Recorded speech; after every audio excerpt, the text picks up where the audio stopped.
Thank you for joining Effortless Attraction. My name is Evelyn McAleer. I'm the author of A Life You Want, Effortless, and The Woman's Journey. I'm a life coach, business mentor, and inspirational speaker.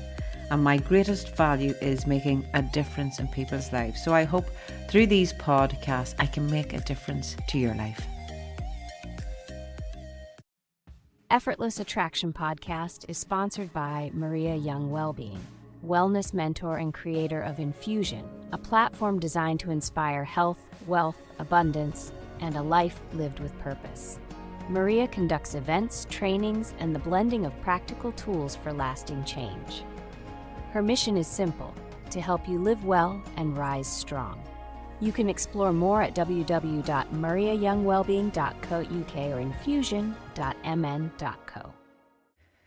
Thank you, ladies and gentlemen, for joining me on another Effortless Attraction podcast. Well, you're getting me by myself today. One of my favourite topics to speak about is manifestation, law of attraction, how we create and bring things into our life. And I know for some people this maybe sounds airy-fairy or it's too good to be true. But what I've done before coming on here is I asked AI, what are the top 4 questions that people really want to know about manifestation, or perhaps their confusion around it. So I'll read these out and then I'll answer them as we go along. So the first one is, why isn't my manifestation happening yet, even though I'm doing everything right? And this is the human perception. I'm doing everything right. I've gone through the instructions. I've created the thought. I've believed it. I've got into the feeling of it. And it hasn't happened yet. And it's a lovely one too, because as human beings, we have this thing of time that it should happen. And what I've come to realise in my own life and the lives of others is that things happen in the right time, not our time, but at the right time. And we believe, but I am ready. There's nothing more else that I can do. When it happens is when you let go of wanting it or needing it. Because when we still hold on to that feeling of, I want this to happen so badly, I need this to happen so badly, we're still in that vibration of lack. It's missing from my life. And absolutely, it is missing in our life if we're wanting to create something in our life. But if we can get into that feeling that this has already happened, the thing that you're wanting to manifest in your life, what person would you be now if that was in your life? How would you feel today if that was already in your life? Would you speak differently? Would you dress differently? Would your thoughts be different? What would be different in your life if that which you wish to manifest is already there? And again, this is a difficult one for people to get into, because if you've never experienced it before, how do you know what it feels like? So that's where our imagination comes into. We have a perception of how it's going to feel. And another thing, we always believe too that when this happens, then I'll be different. When that takes place, life will be so different and all of these things. But remember this is just an experience that you are wanting to manifest, whatever it is. Should it be a relationship? Should it be money? Should it be a house? Should it be a job promotion? These are just experiences. And the feeling that you will receive when you have them manifested, that feeling will pass. So the key to this all is today, that which you believe that you want to attract into your life, you have to sit and ask yourself, or write it down, that it's already there. How am I feeling? Because if you have done that, you wouldn't be questioning, when's this going to happen? Because if you believed it already has happened, you let go of that wanting or needing. So I hope that clears that one up. Another question, can I manifest something big, like a new home, a partner, or financial freedom? Or should I start small? Again, this human perception of things are big, things are small. And we see this because it's visually looking at something's big, something's small. And it's just really all about the limitations of our mind. So things might seem big to us, which is small to someone else. You may wish for a new car at £4,000, and that's big to you. For someone else, that's very small because they're creating and bringing in a car that's £30,000 into their lives. So let go of that big and small. It's gathering up your belief in this. That's why people start, as they see it, as small, to create the belief that this is possible.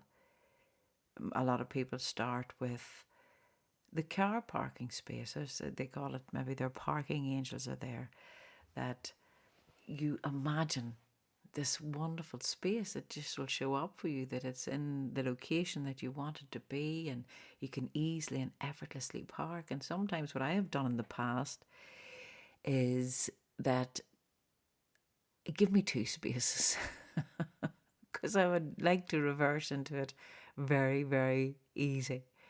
I'll take 2 spaces, please. And those things do show up. But what these small things, as we see them do, it creates a belief. It creates a belief because the bigger things sometimes is beyond your imagination. It's unachievable. For example, and I see this with many people, that if there was, for example, a workshop, something that I am creating this coming up, and people would ask, what price is it? And I tell them the price. And that is beyond their comprehension because their mind automatically goes to, I cannot afford that. So then they shut it down. Now, the unimaginable would be, can I see myself there? Can I see myself that create that feeling? Do I believe I'll get there? And it's letting go of how that'll happen. Because when we believe, oh, I'd need to win the lottery, I would need to get some big financial windfall in order to afford to go there. That's big for people. So it's going in that place of imagination, but letting go of the fixtures and fittings that come with it, the attachment that what you have to do, all you have to do is to create the feeling and act as though that wish is fulfilled at this present time. You let go of how it's going to come to you, let go of having to control it. But in order to answer that question, for you to gather momentum of belief, yes, start small. Start noticing things. Start, when you say, oh, I was just talking about that person the other day and they showed up. If we stop seeing coincidences and start seeing things, maybe I am manifesting these things, because everything in your life, we have been manifesting. Next question. How do I stop the negative thoughts from ruining my manifestation? I remember when I first started this many years ago, and you become aware of your thoughts. You're like, oh gosh, there's a negative thought. And then there's another one comes in, and then there's another one comes in. But as I spoke with the ladies this morning, and Joe Dispenza had said by the age of 30 or 35, 95% of our subconscious is already programmed, programmed with beliefs, thoughts, conditions, actions. And there's 5% that can change. So, and I've written about this in one of my books as well. So you can imagine if you have been conditioned to think negatively, or things, it's not so bad, or I don't have enough, or I couldn't do that, or it's not for me, or don't get above your station, or blah, blah, blah, all these conditions. And there's that small part that wants the change. Of course there's going to be negative thoughts because your old conditioning still has to come in. The key in all of these is becoming aware. And once you start hearing those negative thoughts, that is awareness. I am now aware of my thoughts. How do I change them? Well, I start coming out with new affirmations. How are you? I'm good today. Thank you. And the event comes up. What is the price? And your mind goes, oh, Jesus, I couldn't afford that. Well, think, that is possible for me. I do deserve that. We start training our mind to think differently. And the more that we impact our mind with positive thoughts and the people that we surround ourselves with, the conversations that we're participating in, that becomes then our train of thought. The fourth question. So, do I need to take action, or can manifestation happen by thought alone? Well, of course, we need to take action. That inspired action. If people believe that I just sit, I'll come up with a thought and I'll write it down, and that'll do. I'll leave it at that. And I think as we progress with manifestation, with believing, when our belief becomes really, really good, there's certainly you can have conversations and discussions, which myself and Jim have many a time, which I have had with my friend many, many times, and we find fun in it, and we go fast forward 5 years. Tell me, what are you at now? And we speak as though that it's in the present tense. But in all of the manifestations that take place, we certainly have to do actions. I must prepare, and you must prepare for that happening. For example, whenever we were looking for a new home in Ireland, and we certainly could come up with a thought, and we created the whole idea. What would we like our views to be like? How many bedrooms would we like? Do we need an office? How far are we from the nearest shop? We brought everything, even we want somewhere to play badminton. So there was the thoughts, that was the conversation. So how do I take action on that? Well, the action that some people think, well, I need to look now to see what homes are coming about. And I'll tell you, I believe it'll come in, which a lot will say, there's no houses about there, or any houses that are about are too expensive. But the action that we chose to take was to prepare for that house. If that house came up, am I ready? Do I have my things all packed up? Have I bought what I need to buy for the house?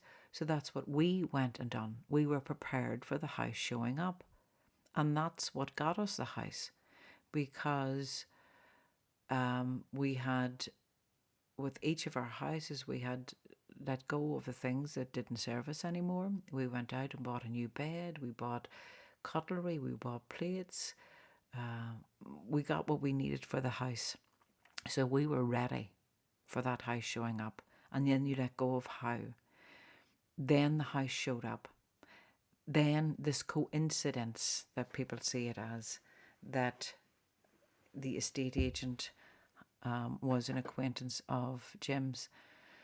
And even though there were people in front of us to view the house, we got to see it first. And we lived in that house. We had our wedding party in that house. And that's how manifestation comes about. You must prepare for it. I've written about in my first book another young girl that was looking about a house, and her belief system was she kept getting outbid. That's what she believed. I keep getting outbid in the houses. So then she took action to prepare for the house. She went home, she started to her home house, she started to pack up her stuff. She bought cushions and stuff for her new home. But then she took courageous action as well. She normally would have her father with her to view the house, to put the offer in. But this particular day he wasn't available. She went on herself, she put in her bid, and guess what? It was accepted. So here we have change of thought, change of belief, taking action, and taking on all fronts, taking the action. As far as courageous action, going by herself, trusting in her own intuition. And she was prepared. And that's what is the difference between people. A lot of people are waiting for when it shows up, then I'll do the thing. Work it the other way about. Prepare for it now, for it showing up. And that's how manifestation works. But again, these are only experiences, ladies and gentlemen.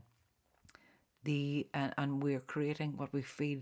My life would be so different, and life does change. But you can also revert back to your old way of thinking, even if you have a big house, even if you have a loving partner, even if you have the great car, even if you have financial freedom. Unless you can train yourself on this journey to let go of worry, to be easily and effortlessly to find your a solution around problems, you're still going to create those things for yourself, even with all the things that you want to manifest. Even in relationships, if you don't get rid of your old self-doubt beliefs, not good enough beliefs, you'll bring that into that relationship. If you believe that things are too good to be true, absolutely you will prove yourself right. So again, it's only a quick one here. And my thoughts and thinkings around manifestation, for me, 100%, I absolutely believe in it. I believe in the power of our thought. I believe in the power of our words. I believe in taking action. I believe in people that, even though everybody else is saying you're crazy, you're mad, no, trust in your own intuition and make decisions based on your joy. And certainly, whenever you're stepping into the unfamiliar, it will be fearful. But that's trust in yourself and trust in this unknown. And it's been my pleasure to speak about it.